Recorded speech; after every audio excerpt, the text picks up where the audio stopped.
So the next question was asked in 2013. So let's see the questions. The question says, what will follow if a money bill is substantially amended by the Rajya Sabha? Right. So this and the concept related to money bill we have done, and the question has many a times been repeated. The concept of money bill, right? As we know, the procedure of the money bill is given under Article 109 and definition. This is a procedure of money bill. Article 110 talks about a definition of money bill. What bill can be called as a money bill? Now, as according to Article 109, the money bill can only be introduced only in the Lok Sabha. Rajya Sabha cannot reject or amend the money bill, only recommend. Then with it can hold, Rajya Sabha can hold money bill for the maximum period of 14 days. So no joint sitting is allowed with respect to money bill. This all we have already been discussed. So now directly come to the options. So the first option says the Lok Sabha may still proceed with the bill accepting or not accepting the recommendation of the Rajya Sabha. So as we know that the Rajya Sabha with respect to money bill has no power to amend or reject, right? It cannot amend the money bill or reject the money bill unlike the ordinary bill. But it can only suggest some recommendations. And this recommendation is not binding on the Lok Sabha. What does it mean? It means that it is a discretionary of Lok Sabha, that Lok Sabha can accept or reject the recommendations. If the recommendation is accepted by the Lok Sabha, the recommendation of Rajya Sabha, then the bill will be considered passed by both house with recommendations. If rejected, then the considered bill will be passed in the original form. This is the conditions related to the money bill. So the very first option to this question, that Lok Sabha may still proceed with the bill accepting or not accepting the recommendation of the Rajya Sabha, is correct. And because of this nature, that the Lok Sabha has more power, or Lok Sabha is dominating power in terms of the money bill, and Rajya Sabha has no power. So there is no joint sitting. So there is no question of rejecting or a case of deadlock between the Lok Sabha and Rajya Sabha. So the answer to this question is A. Clear? Now why B cannot be the answer? So it says that Lok Sabha cannot consider the bill further. No, this is not the case in the case of money bill, that it cannot consider the bill further. If it reject, or even in the case of rejection, the bill will be deemed to be passed. So this cannot be the answer. Now, if says that the Lok Sabha may send the bill to the Rajya Sabha for reconsideration, now this is not case with the money bill. This is a case with the ordinary bill. So ordinary bill, yes, if the recommendations or amendment are rejected by the Lok Sabha, then the bill will be sent to the Rajya Sabha for reconsiderations. And if Rajya Sabha again reject or amend to its recommendation, so it will create a deadlock. And then there will be provisions of joint sitting. The president may call for a joint sitting to passage of the bill. This is not case with the money bill, but only for ordinary bill. So as the procedure we have already been discussed, so we can say easily that this money bill, the answer to this question is A, right? Now if you see the explanation to this question, so according to Article 109, special procedure in respect of money bill. So exclusive introduction in Lok Sabha. So a money bill can only be introduced in the Lok Sabha, not in the Rajya Sabha. Role of Rajya Sabha: once the Lok Sabha passes a money bill, it is sent to the Rajya Sabha for considerations. The Rajya Sabha cannot amend or reject the money bill. It can only suggest recommendation. Clear? Now that is also come with the time limit. So Rajya Sabha must return the money bill to the Lok Sabha with its recommendations within a period of 14 days. Now, what will happen if lapse of 14 days?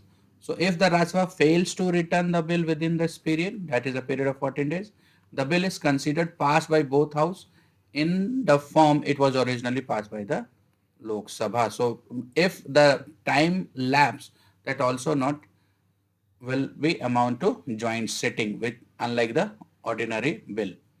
So Lok Sabha discretions. The Lok Sabha may accept or reject the recommendations made by the Rajya Sabha, and this is the basis of the A statement to be true. If the Lok Sabha choose to reject the recommendations, bill is deemed to be passed in an original form, right? And if it choose accept the recommendations, so bill will be passed with the recommendations of Rajya Sabha. Clear?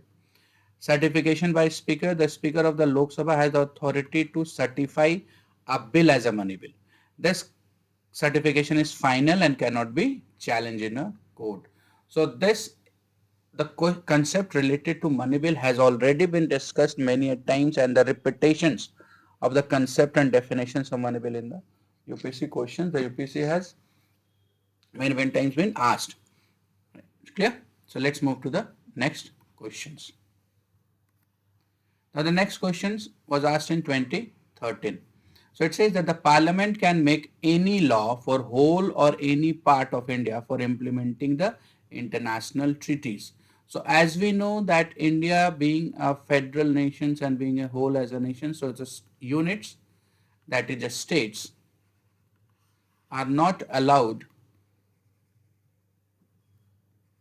to make any treaty or agreement with the foreign nations, even a bilateral or anything. That is to be done by only by the union government, right? And provisions with respect to the implementation of international treaty is given under Article 253, right? So now let's see the options. So it says that the question says the parliament can make any laws for whole or any part of India for implementing international treaty. So it says with the consent of all the states. This is a very vague statement, right? That consent of all the state is required, and which it is not possible also to get a consent of whole the state. So this cannot be the answer. With the consent of the majority of the states. Now this is also seems to be an illogical or an vague statement that majority of the state has to be concerned. Suppose that the international treaties is implied to certain a few states, and where the majority of the state has no concern with this, then how it can be done? So it cannot be done. Also with the consent of the state with the consent of the state consent, no, it is also not true. The answer to this question is, and this is very factual question, that without the consent of any states. So while implementing any international treaties like SDG, Sustainable Development Goal, or the commitment of WTO, or any bilateral or a multilateral bodies agreement, thus it is a discretionary of parliament to make law without in touch with the state or getting their consent. Clear? So let's see the explanations to these questions. So Article 253 says that legislation for giving effect to international agreement. So Parliament power to make law. So Parliament has an authority to make law for the whole or any part of India to give effect to the international treaty, agreement, treaties or conventions if the state matter falls within the state list of the 7th schedule even, right? So this is a power given to Parliament, and in that the state cannot oppose. Override the federal distribution. So normally subject in the state list are under the jurisdiction of state legislature. However, under Article 253, Parliament can legislate on these subject if it is necessary to fulfill international obligations. So this is also one of the example how our constitution is tilted towards center, or strong center rather, which would says.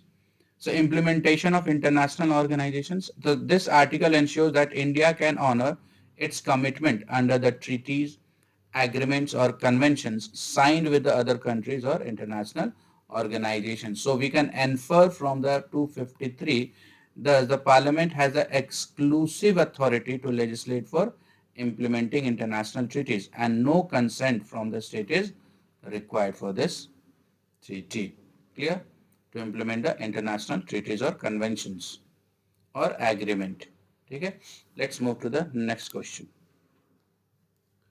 Next question was asked in 2013. So consider the following statement. Now the three statement is given with related to public account committee. So this concept of parliamentary committee and public account, we have already seen that if we see that the public account committee is a part of standing committee and it's a financial committee, one of the committee under the financial committee. Clear? And we know that there are three types of financial committee: estimate committee, public account committee, and public undertaking committee. So a public account committee. Let's consider this committee statement related to committee, and we need to find a correct statement. So consist of not more than 25 members of the Lok Sabha? No. On this basis, the first is incorrect. Why? Because it has a 22 members. Out of 22 members, 15 are from the Lok Sabha and 7 from the Rajya Sabha. Clear? So the first statement is incorrect. Now if you see, if you apply the elimination method, so A cannot be the answer and D cannot be the answer. So either B or C can be the answer. So in this, 3 is common. So we can say that 3 cannot be checked. If you do not want, you cannot check the third also. Now check only 3. Second, so Public Account Committee scrutinize appropriation and finance accounts of the Government of India. Yes, it is examining the report of CAG on the basis of this had already been done. We have discussed that PAC scrutinize the expenditure of the government and its departments. So it talks about an appropriation. So it means the money what it has withdrawn from the consolidated fund of fund, that account is to be scrutinized by the PAC on the report of CAG. So second is true. So directly without examining the or analyzing the third, we can say the answer to this question is B. That is 2 and 3 is true. Now if you see the third statement, so PAC examined the report of Comptroller and Auditor General of India. Yes, it is true. And because of while performing this duty, CAG helped the Public Account Committee. And due to the help provided by the CAG also known as a friend, philosopher, and guide of the PAC. Due to which, because CAG helped to analyze the report presented, report of an audited of the CAG. So third is an also correct statement. So if you see the explanations to these questions, the Financial Standing Committee of Parliament are key mechanism for ensuring legislative oversight and control over the financial activity of the government. These committees plays a crucial role in examining budgetary proposal, reviewing expenditure, and monitoring the financial performance of government, ministers, and department. Financial Standing Committees are permanent committee in the Parliament of India. They are tasked with the detailed examination of government finances. Members are drawn from both the houses of Parliament, Lok Sabha and Rajya Sabha. These committees work independently of executive and provide impartial oversight. So independent of executive, it means ministers are not allowed to be a member of parliamentary committee. So ministers are not member of this, right? So three key financial committee in the Indian Parliament. The first is Public Account Committee. So the primary purpose examines the accounts showing the appropriation of funds granted by Parliament and the audit report submitted by CAG. Ensure public money is used efficiently and legally. Usually consists of 22 members, 15 from the Lok Sabha and 7 from the Rajya Sabha, and ministers are not members to the committee, right? And it has a 1-year tenure also. Now, the second financial committee is estimate committee. Its primary function is to review budget estimate and suggest economics in public expenditure. It examines whether the funds are being used for intended purpose and if alternative policies can be formulated for voter better resource utilization. So it can estimate committee is a committee who suggests alternate plans, alternate plans, right? So it comprises 30 members and all from the Lok Sabha. So it is under the control of Lok Sabha. The third finance committee is a committee on public undertaking. So the primary functions is this: evaluates the performance of public sector enterprises and ensure their adherence to financial disciplines and policy directives, assesses the profitability, management, and efficiency, not the management and efficiency of government-owned enterprises. So the PAC does not Committee on Public Undertaking does not indulge into the management or day-to-day business, but only it scrutinizes the expenditure. So it includes the 22 members, that is 15 from the Lok Sabha and 7 from the Rajya Sabha. So this committee is also important, and this is a part of an financial committee, or that is public account committee. Clear? Let's move to the next questions. So next question was asked in 2013. I said consider the following statement, and a two statement is given. So see the first statement. The chairman and the deputy chairman of the Rajya Sabha are not a member of the House. It is incorrect because we know that the chairman is a vice president, and vice president is an ex officio chairman of Rajya Sabha, chairman of Rajya Sabha. It means, so vice president, the condition to be a vice president is not a member of parliament. Clear? So this is true for the chairman. The chairman is not a member of Rajya Sabha. But deputy chairman is to be elected, amongst its own member. So the person who is to be elected as a deputy chairman is to be a member of the Rajya Sabha. So though the chairman is not a member of parliament, neither to the Rajya Sabha or Lok Sabha, but deputy chairman is to be a part of or a member of the Rajya Sabha. So on the basis of this, we can say that the first statement is, we need to find a correct answer. The first statement is incorrect. So A and C cannot be our answer. Okay. Now if we move, now we are left with the B and D. So analyze the second statement. While the nominated members of the two houses of the parliament have no voting rights in the presidential elections, they have the right to vote in the election of vice president. Okay. This question contains two, it is an, you can say that combinations of two questions. So it's talking about an electoral college of president plus vice president. So we know that the electoral college of president consists of an only elected members of parliament, elected members of state legislative assembly, and elected members of Delhi, Puducherry and Jammu and Kashmir assembly.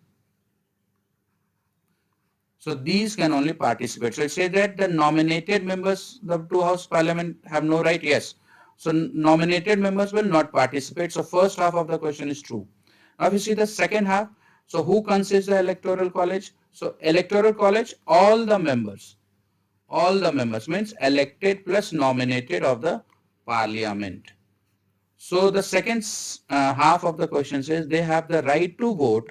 Nominated member have the right to vote in the election of vice president. Yes, it is true, because only the members of parliament can participate in the vice president elections. Plus, this nominated member can also participate in the process of impeachment process of president. Though they cannot vote for the election of president, but they participate in impeachment process under Article 61 of the Constitution, that participate in impeachment process of president. Clear? So the two of the given second statement which contain the two combinations of two statements. So both of the statement is true. So we can say that the second is true. So answer to this questions is only two, that is B. Clear? Now if you see the explanations to these questions. So according to Article 89 Clause 1, the chairman of the Rajya Sabha is a vice president of India, and indeed the vice president is not a member of the Rajya Sabha, neither a member of Lok Sabha, nor a member of any state legislative assembly or council. So he cannot be a member of this.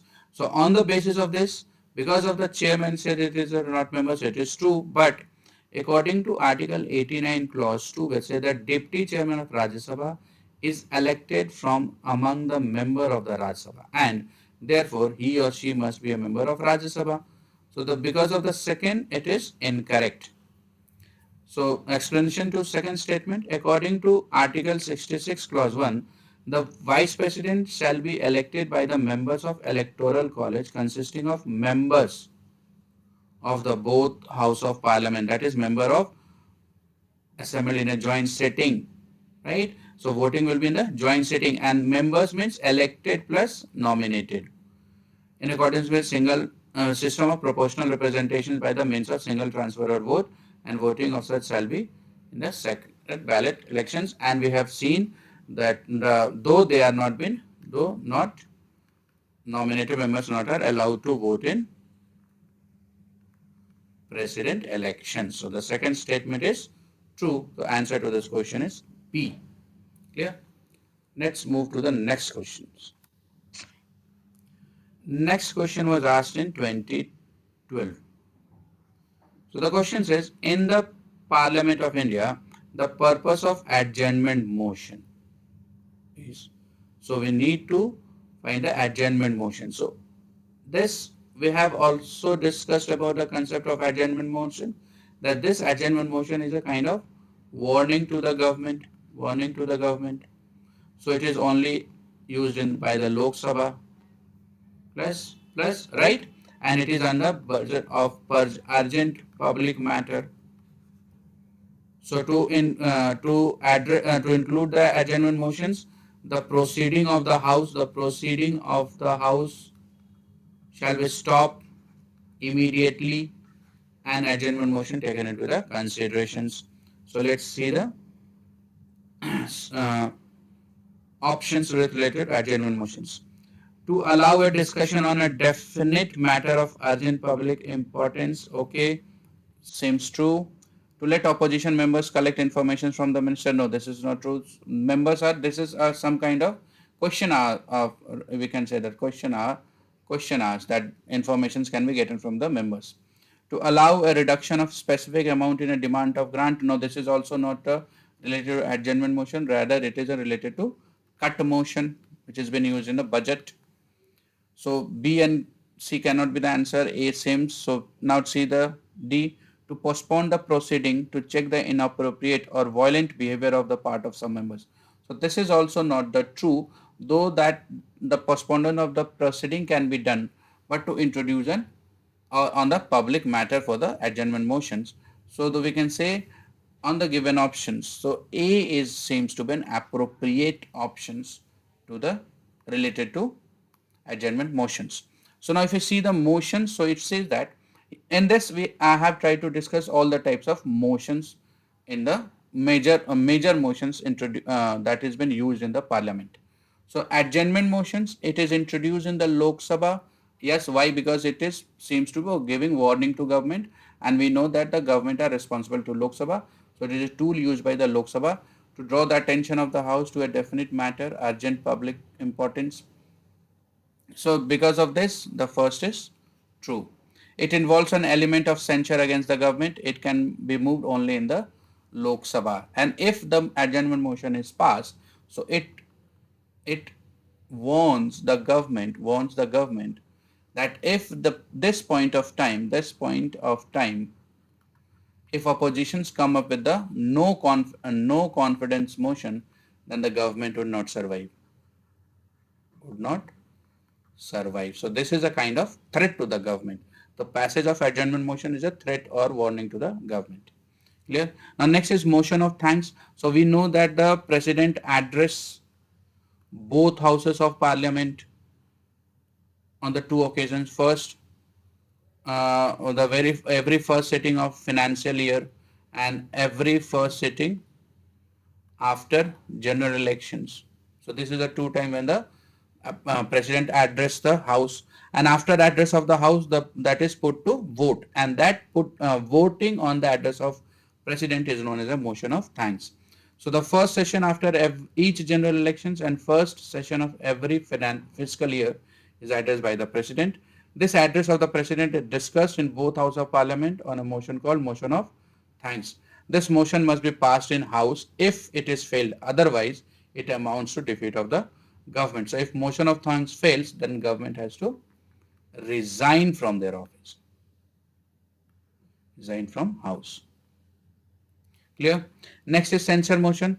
It should state the reason for its adoptions in the Lok Sabha. It can be moved against an individual or a group of ministers or an entire council of ministers. It is moved to censure the council of ministers for specific policies or actions. It can be moved only in the Lok Sabha because it is against the council of ministers, and no leave of the house is required to move this censure motions. Clear? And passage of censure motion is not amount to the defeat of government. Defeat of government. So this is a censure motions. If you see the next, the cut motions.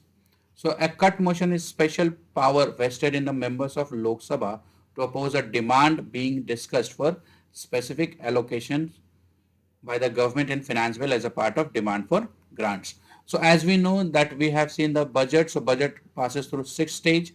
So the fourth stage is vote on demand for grants. Vote on demand for grant. So this part contains, or when this part is taken in the house, so the oppositions can move a cut motions to disallow the uh, uh, specific economic or money they have or demand for grant they have been asked. So the house can deny that demand, right, through the cut motions. So if the motion is adopted, it amounts to no confidence vote, and if the government fails to jolt up the numbers in the lower house, it is obliged to resign according to the norms of the house. So if the cut motion is passed, the government has to resign from the house. Resign. Clear? So this is are the three types of cut motions. A motion may be moved to reduce the amount of a demand if any of the following ways. The first is a policy cut motions. It is moved so that the amount of the demand be reduced to rupees 1, representing disapproval of policy underlying the demand. So policy cut, the whole policy will be disapproved. Next is economic cut motion. It is moved so that the amount of the demand will be reduced by specific amount, that is a lump sum amount is reduced. And the third is token cut motion. It is moved so that the amount of the demand is reduced by rupees 100 expressed as a specific grievance. So only 100 rupees can be cut from the demand for grant in showing of grievances towards the government. So it is related to the budget sections. So we know that it can only be introduced in the Lok Sabha. Clear? Now if we move to the next, that is no confidence motions. So according to Article 75 of the Constitution says that the Council of Ministers shall be collectively responsible to Lok Sabha. That is, Lok Sabha can remove the minister from office by passing no confidence motions. So no confidence motion need not set out ground on which it is based, that is ground is not clear. A notice of no confidence motion has to be given before the commencement of sitting on the day if it is proposed to raised. The speaker has the power to decide whether a motion is in order or not. It can move only in the Lok Sabha. If the speaker is of the opinion that the motion is in order, he call upon the member after question hours to ask for the leave of the house, or the speaker himself reads the motion of the house and requests those members who in favor of the leave being granted to raise in their place. If not less than 50 members rise in their seats, the leave is granted. So minimum number required is 50. Once admitted, no confidence motion has to be taken up within a period of 10 days of leave been granted. So there is a restrictions with respect to time limitations of no confidence motion. So that should not be taken more than 10 days. The Prime Minister himself replies to the charges level against the government. Even the Prime Minister is from the Rajya Sabha, so he is the only who replies. But if a Prime Minister is from the Rajya Sabha, so he can reply. He cannot vote for no confidence motion, because no confidence motion is a tool of Lok Sabha. If the no confidence motion passes, the government has to resign. Rajya Sabha is not empowered to entertain a motion of no confidence motion, because Council of Ministers are collectively responsible only to Lok Sabha, and this no confidence motion related to concept has also been asked previously in the examinations. So we have discussed previously. Okay. The last is call attention motions. So it is introduced in the parliament by a member to call the attention of a ministers to a matter of urgent public importance and to seek an authoritative statement from him on that matter. It can be moved in the Raj Sabha as well as Lok Sabha. Clear? So this is the some types of important motions that related to the questions was asked in 2012. Clear?